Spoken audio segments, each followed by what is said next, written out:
शुक्रवार का दिन था। दिन ढलने के बाद आकाश ने ठंडे पानी में स्नान किया और फिर साधना में इस्तेमाल होने वाली सामग्री को एक झोले में भरा और लाल रंग के अगो वस्त्र को पहनकर नंगे पांव ही शमशान भूमि की ओर निकल पड़ा। रात का अंधेरा शमशान भूमि में सन्नाटा पसरा हुआ था। सिर्फ आसपास से उल्लुओं और सियारों के रोने की आवाज सुनाई पड़ रही थी। शमशान भूमि में नदी के किनारे पहुंचकर उसने एक लकड़ी के पटरे पर आसन लगाया और इत्र की शीशी निकालकर आसपास के वातावरण को सुगंधित इत्र से नहला दिया। साथ लाए चमेली के सुगंधित फूलों से उसने कुछ दूर तक सजावट की और अंत में अपने शरीर पर भी इत्र छिड़क कर वो पटरे पर बैठकर अप्सरा साधना के मंत्रों का उच्चारण करने लगा।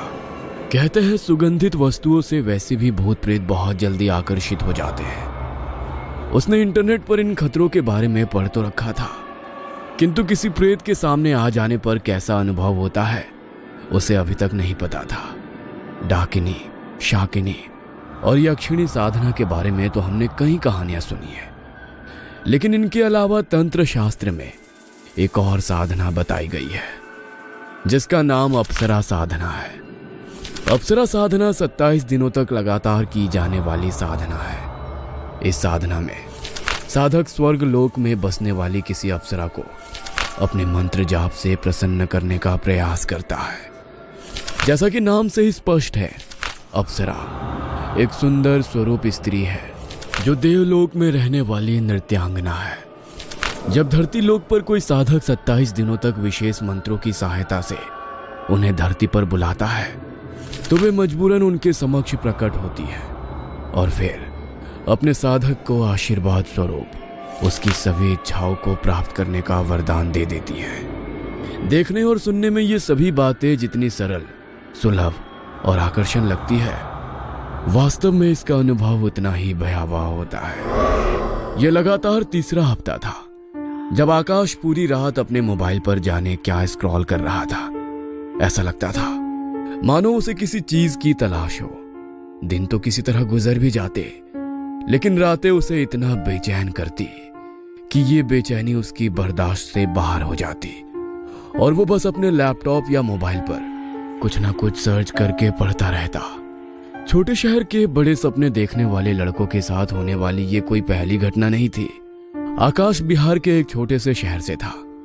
अपने गांव में उसने ना ज्यादा चमक दमक देखी थी, ना ही बड़े शहरों जैसा खुलापन। जब नौकरी के सिलसिले में मुंबई आया तो वहां की चमक से उसकी आंखें चौंधी आने लगी। तेज गति से भागते शहर में तितलियों से खूबसूरत और आकर्षक लड़कियां जिन्हें देखकर उसके दिल में हलचल सी मच जाती।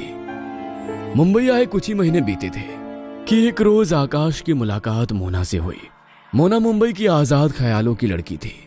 मॉडर्न ड्रेसेस पहनकर उसका बेफिक्र से आकाश से मिलना, हेलो कहते ही गले लग जाना, देर शाम तक साथ में समय बिताना, आकाश को यह सब बेहद सुहाना लग रहा था। मोना साथ होती तो उसे ऐसा लगता सारी दुनिया के रंग उसकी मुट्ठी में सिमट गए हो जैसे। मोना से मिलकर वो घर लौटता तो उससे मिलने की खुशी और अलग होने की बेचैनी उसके चेहरे पर छाई रहती। दिन यूं ही बीत रहे थे। आकाश एक मेहनती लड़का था। धीरे धीरे उसने काम अच्छे से सीख लिया था। ऑफिस में अब उसके पांव जमने लगे थे। गुजरते दिनों के साथ आकाश का मोना के लिए प्यार पागलपन की हद तक पहुंचने लगा था।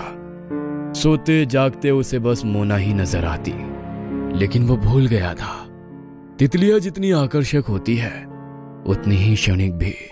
उन्हें मुट्ठी में कैद कर लेना संभव ही नहीं। आकाश के ओवर पॉजिटिव बिहेवियर से मोना को घुटन होने लगी थी। इसलिए 1 साल के रिश्ते के बाद अचानक मोना ने आकाश से वो कहा जिसे वो कभी स्वीकार ही नहीं कर सका। Akash, I think it's not working, let's move on. Mona जा चुकी थी, लेकिन आकाश के कानों में ये शब्द हथौड़े की तरह प्रहार कर रहे थे। वो मोना के बिना जी नहीं पा रहा था।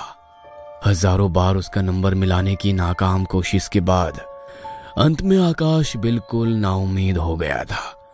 वो सारी रात इंटरनेट पर ऐसे तरीके ढूंढता रहता जिससे किसी भी तरह उसकी मोना उसके पास लौट आए।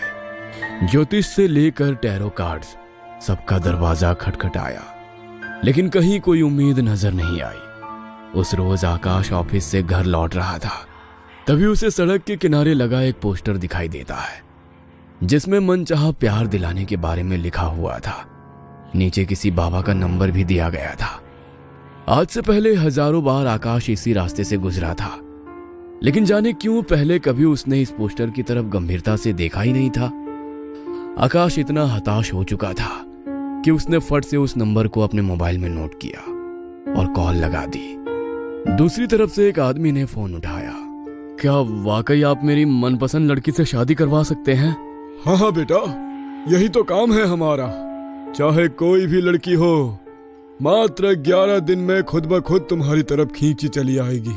जिसे चाहे अपना बना सकते हो। लेकिन ऐसा कैसे हो सकता है? ऐसा तो संभव ही नहीं है।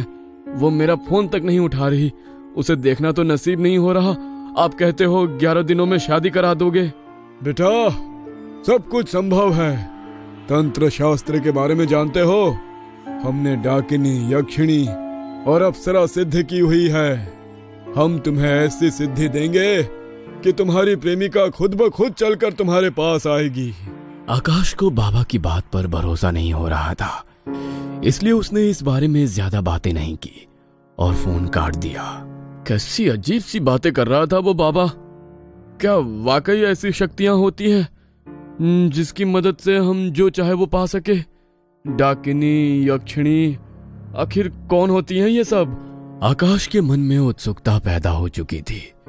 अपनी उत्सुकता को शांत करने के लिए आकाश डाकिनी और अप्सरा साधना के बारे में गूगल पर सर्च करने लगता है। एक के बाद एक पेज उसके सामने खुलते चले जाते हैं। अगर वाकई अप्सरा साधना जैसी कोई साधना होती है जिसकी मदद से हम सब कुछ पा सकते हैं, तो इससे अच्छी बात कोई हो ही नहीं सकती। बाबा ने साधना के लिए मुझसे 20,000 रुपए मांगे थे। किसी बाबा की क्या जरूरत है? इतनी इन्फॉर्मेशन है गूगल पर। मैं खुद ही अप्सरा को साधने के लिए उसकी सिद्धि करूंगा। आकाश नहीं जानता था वो किस रास्ते पर जाने की कोशिश कर रहा है। ना तो उसके पास कोई गुरु था, ना कोई पुख्ता जानकारी। हफ्तों तक इंटरनेट खंगालने के बाद उसने अब साधना करने का मन बना लिया था। इस समय मोना को पा लेने का जुनून उसके सर पर पागलपन की हद तक सवार हो चुका था। वह कुछ भी करके बस मोना को अपनी जिंदगी में वापस लाना चाहता था। शुक्रवार को दिन ढलने के बाद उसने स्नान किया और फिर साधना में इस्तेमाल होने वाली सामग्री को एक झोले में भरा और नंगे पांव ही शमशान भूमि की ओर निकल पड़ा।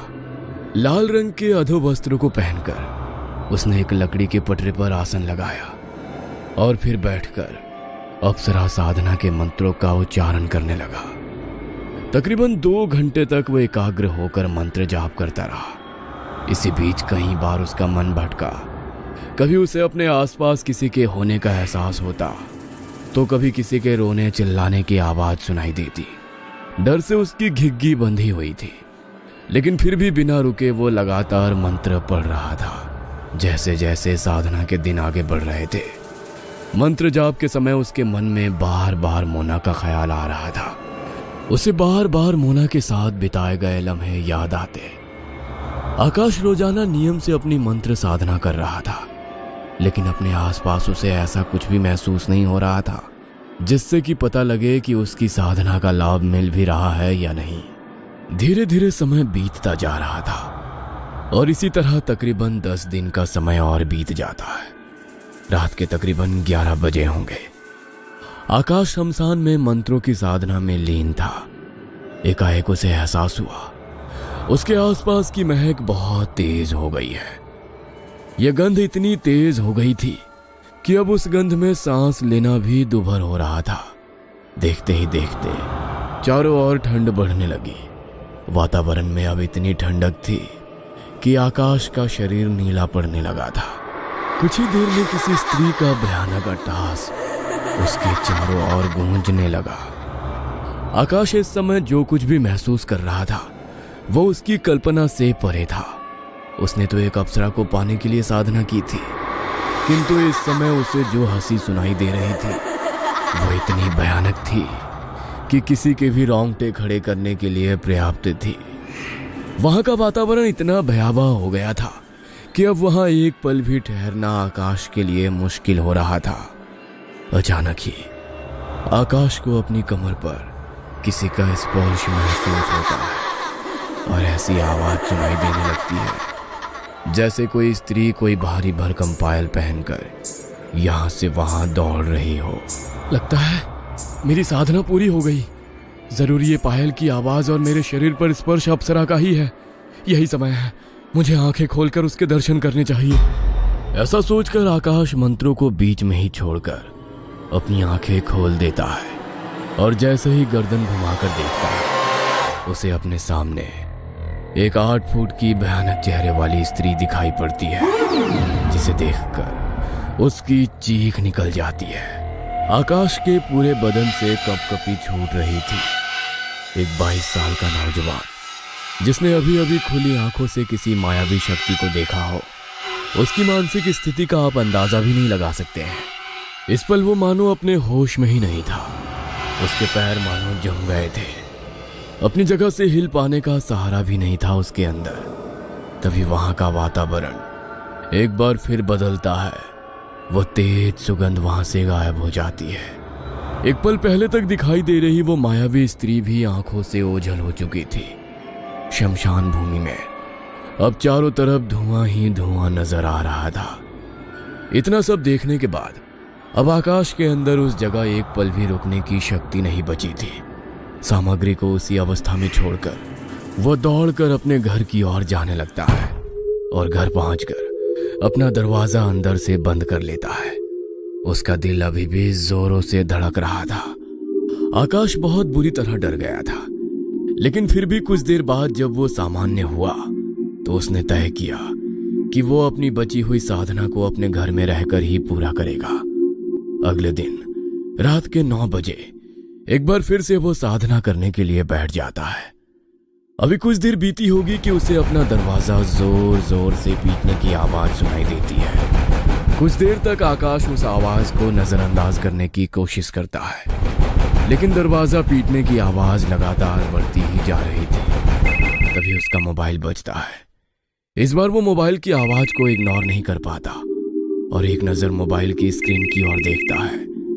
स्क्रीन पर मोना का नाम दिखाई दे रहा था। आकाश को अपनी आंखों पर यकीन नहीं हो रहा था। जिस लड़की को उसने पिछले 2 महीने में ना जाने कितने 1000 बार फोन मिलाया था, इतनी रात गए अचानक उसका नंबर मोबाइल की स्क्रीन पर देखकर वो खुद पर काबू नहीं रख पाता और लपक कर फोन उठा लेता है। आकाश, तुम घर पर नहीं हो क्या? कब से तुम्हारे घर का दरवाजा पीट रही हूँ, लेकिन तुम दरवाजा ही नहीं खोल रहे हो। मोना की बात सुनकर आकाश अपने आसन से उठ जाता है और जाकर दरवाजा खोल देता है। दरवाजा खोलते ही सामने मोना को खड़ा देख आकाश के आश्चर्य का कोई ठिकाना ही नहीं था। उसे अभी भी अपनी आंखों पर यकीन नहीं हो रहा था। घर के अंदर नहीं बुलाओगे क्या? यहीं से वापस भेजना चाहते हो? प्लीज आओ ना। तुम कहाँ चली गई थी मोना? मैंने तुम्हें बहुत मिस किया। तुम सोच भी नहीं सकती इतने दिनों में मुझ पर क्या क्या बीती है। फिर से तुम नहीं जाओगी ना मुझे छोड़कर? अब आ गई हूँ ना, अब कहीं नहीं जाऊंगी। जहाँ जाएंगे हम साथ में जाएंगे, ठीक है ना? साथ में? अरे छोड़ो ना ये सब। मुझे भी समझ आ गया है कि तुमसे ज्यादा प्यार मुझे और कोई नहीं कर सकता।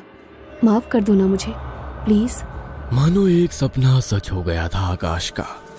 इस पल की खुशी में वो भूल ही गया था कि कुछ देर पहले वो अप्सरा साधना कर रहा था और उसे अधूरा छोड़ आया है।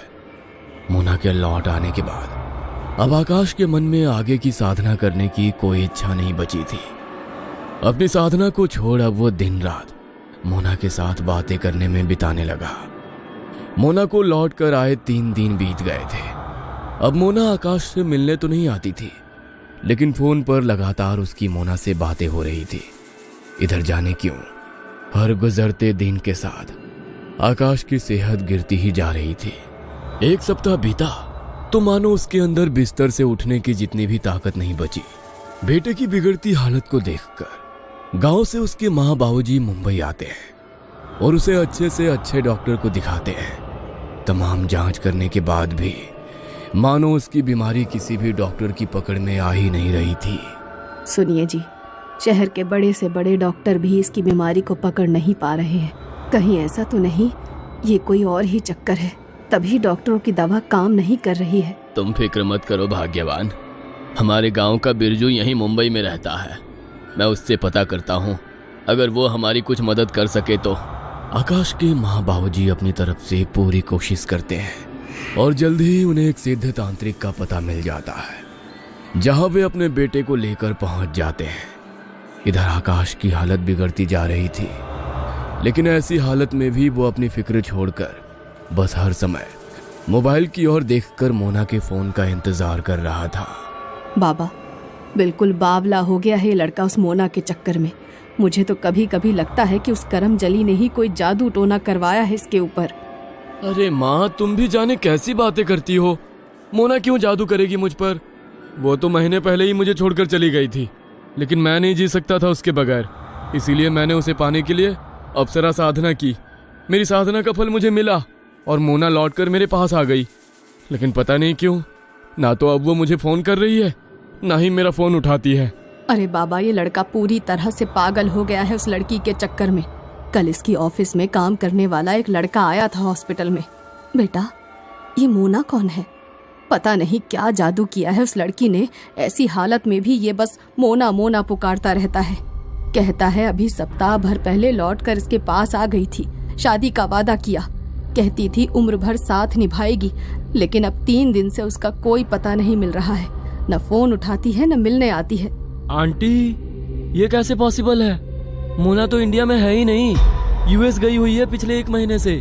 मेरी कल ही बात हुई थी उससे, उसे भी आकाश की ऐसी हालत पर दुख है, लेकिन जो कुछ भी आकाश कह रहा है वो झूठ है। ना तो मोना इससे मिलने आई, ना उससे कोई बात की।